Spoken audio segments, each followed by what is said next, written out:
Last week, many of us celebrated what is great in Canada. The celebrations in many places were subdued as we come to terms with the recognition of the significant problems that exist in our nation. I remember nearly a year ago how embarrassed I was when I was asked by a non-Canadian about the discovery of the unmarked graves of residential school children. Wouldn't it be great if we leveraged our successes to make progress towards solving these problems? If we are to make change, many of our current behaviors will need to change. Our behaviors are driven by our beliefs which have developed over our lifetime. We've had life experiences and we've accepted the opinions of others, and together these form the basis of our beliefs today.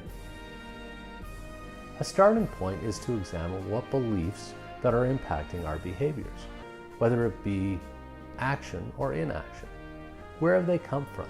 How can they be reframed in order to drive the change necessary within us in order for us to have an impact in society?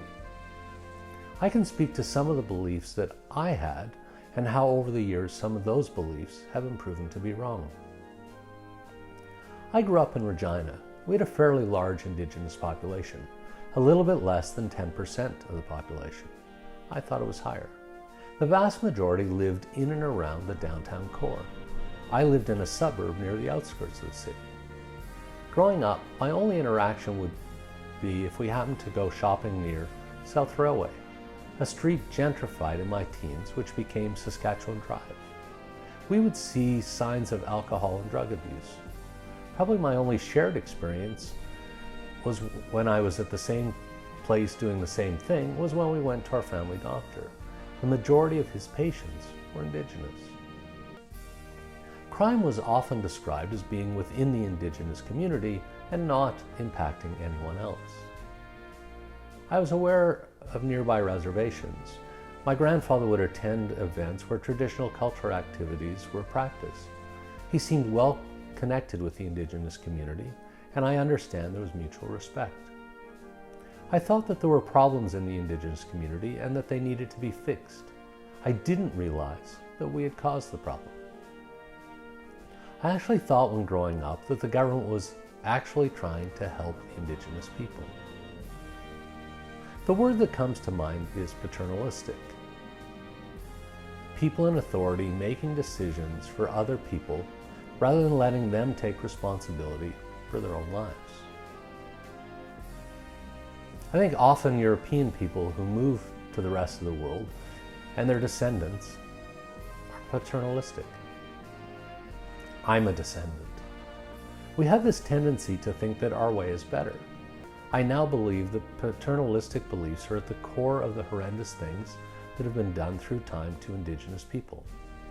There are also more sinister activities which have occurred over the history of European and Indigenous interaction. When I was 25, I went to a political convention. One of the leaders was speaking about Indigenous issues to Indigenous people. He said, "I know you, you know me. I like you, you like me.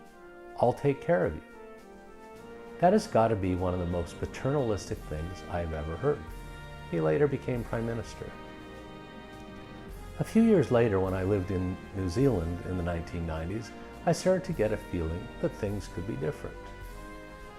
In my office, two of the accountants were Maoris, the Indigenous people of New Zealand.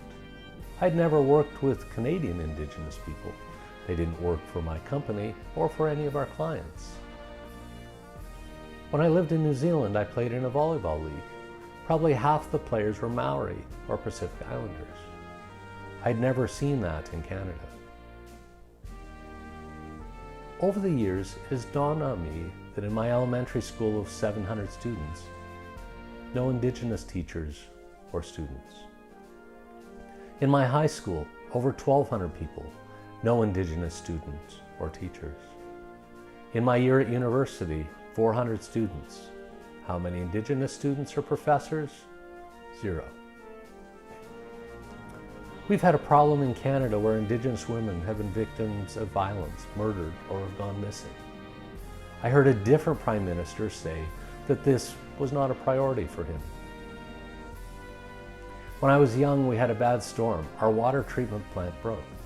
It was fixed within 3 or 4 days.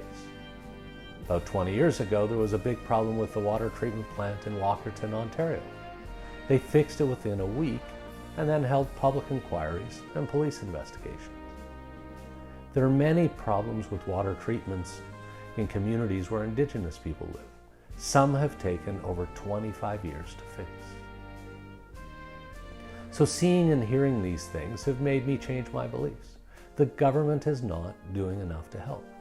I can no longer rely on the government to take timely and effective action. I serve on the board of directors of an inner-city music school in Toronto. Together we are working towards better understanding and addressing anti-Black racism and anti-oppression. Through that work, I understand that we can't presume that we have the right answers in order to fix what is wrong without the involvement of those affected by these issues. There's an Indigenous woman on the board of directors at the school. She always comes at things from a different perspective. We had a meeting a couple of years ago. We were about to dive into the business of the meeting, and then she said, "We meet and discuss important things, but we don't really know each other." So we spent the rest of the meeting getting to know each other, and the meetings have been much more productive since that time. As has become practice in many organizations and at certain public events, we do what is called a land acknowledgement. We take time to recognize that the land on which we live and work was initially settled by Indigenous people. And often then there is reference to the connection to the land and the importance of caring for it. Indigenous people have been practicing this connection through their history. A connection to people and a connection and appreciation of the land and the environment. These are concepts that we should have taken to heart long ago. I don't purport to have the answers, but I do know something about overcoming barriers and achieving great things. We see it every day in the lives of everyday Canadians.